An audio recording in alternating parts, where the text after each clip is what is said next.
I checked the date of my last update and I found it's been 3 weeks, which surprised me. I didn't think it was that long, but I don't have a whole lot to show because the weather's been so cold and rainy that things haven't really been growing as I think they should. Except for the things you expect to, like the cold weather crops, as you will see in just a minute. Warm weather stuff is mostly in this first section, and there's are the peppers and the tomatoes, and they have suffered. They have grown a little bit, but there's some kind of,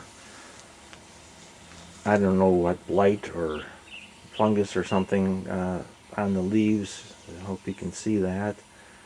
But they've been struggling. The new growth seems okay, so I'm hoping as soon as the weather improves and we get some sunshine, that'll stop and go away. That oregano is doing really well.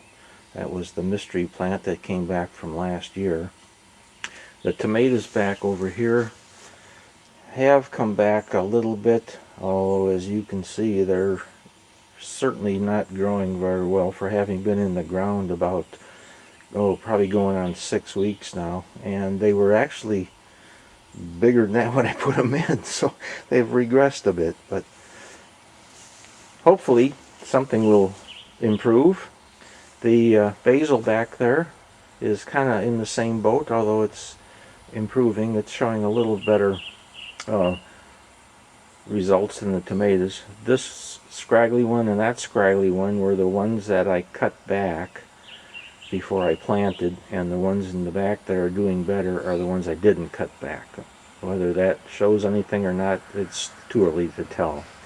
In the center section here I planted carrots, Scarlet Nantes carrots, and they are coming up. I just scattered them in the whole area. I didn't try to space them or anything like that. When they grow up a bit, I'll thin them out and hopefully have a nice carrot crop. And these are some lettuce plants in the front. I'm trying some different things. These first three here are something called, if I can pronounce it right, Forellenschloss romaine. It's kind of a rare breed, and I'm just trying it to see what I can do with it. The next one over, these three here that are doing quite well, are something called Grandpa's Butterhead, and that again is a kind of a rare one. The last three over are just plain old Buttercrunch Bib, which is one of our favorites. And this thing here is my homemade slug trap, and earlier in the season, maybe before I even planted anything, a slug or two must have gotten in there and laid some eggs, because I had a rash of little teeny baby slugs in there. I think I got most of them. I've been picking them out, and there's another one back over there amongst the garlic. And this bunch here is another planting of French breakfast radish that actually needs to be thinned out. Over here are my golden beets. Again, they need to be thinned out. Behind them, the red ones are bull's blood, and they also need to be thinned out. This section here is the first beets I planted, which were the Ruby Queen, and I didn't get very good germination, so I replanted in the spots that didn't come up, and they're starting to come up, so I'll have a little better collection than what I had before. The onions are doing well. I'll be thinning them out and eating the ones I thin out as green onions, and hopefully giving the bigger ones room to grow and become nice big sweet onions. The best thing I got going is the garlic. It's doing remarkably well. Those stalks, I know it's hard to tell in the video, but they're probably 3 feet high. I'll see if I can get my hand in here as a reference. But they're just growing really nicely, and they look healthy, and I'm excited to see what I got below ground when the time comes. This is a square of cherry bell radish that are several in there ready for harvesting, although I haven't harvested any yet. The shallots are doing well, and this is my first planting of the French breakfast radish. Again, they're ready to be picked in there too, so maybe I'll pick some today and put them in the salad for tonight. And my potatoes have done quite well. I'm real happy about that. I built this little frame around it just to kind of corral the leaves, because last year when they grew so tall they flopped over and it was hard getting in and around them. But my friend and mentor of potatoes, the guru of potatoes, Bacon Soda, had another thought. He thought that raising them up like that might allow better air circulation and maybe prevent or stave off the a chance of late blight. So I'm going with that as the best reason, and we'll see how it goes. These pots are struggling, just like the other tomatoes. They have improved somewhat. I know they look pretty pathetic, so you can imagine when I say they've improved how bad they were before. But and the same with the peppers, although they've done better than the tomatoes.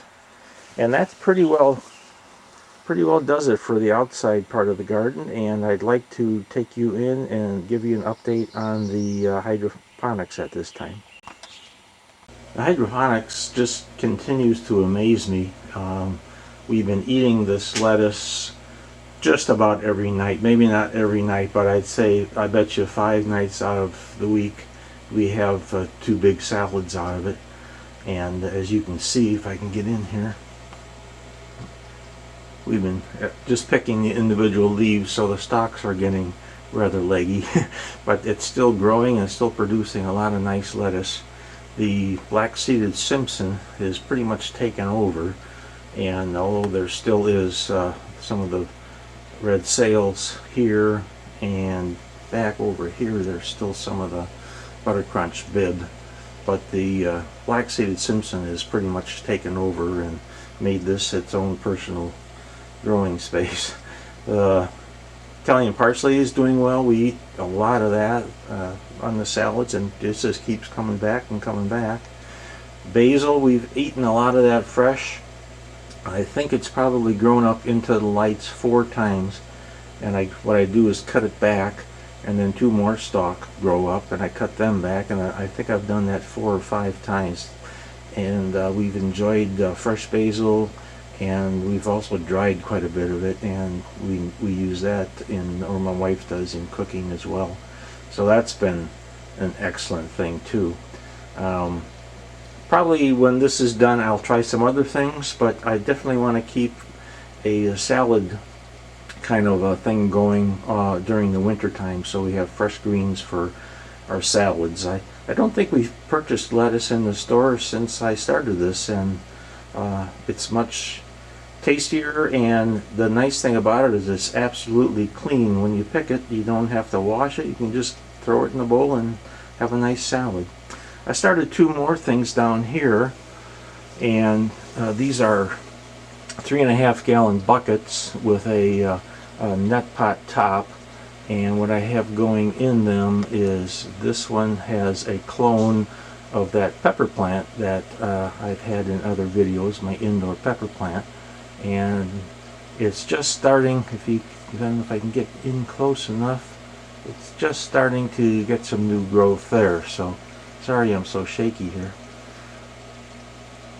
And then over here is a tomato plant. This is kind of a miniature tomato plant. It's called the window box. It's a Roma tomato, and it's only supposed to grow about 16 inches tall. When both of those start growing, I'm going to have to do something, because that light is right now up as high as it can go. I just did that for the filming, and they'll outgrow that in no time flat, so I'll have to find a new space to relocate that when the time comes. But I'm real happy with it, and I'm going to expand on it. Maybe not so much during the summer because I have the outdoor things going, but definitely for next winter. Okay, that's the update for now. Thank you for watching, and I'll see you next time.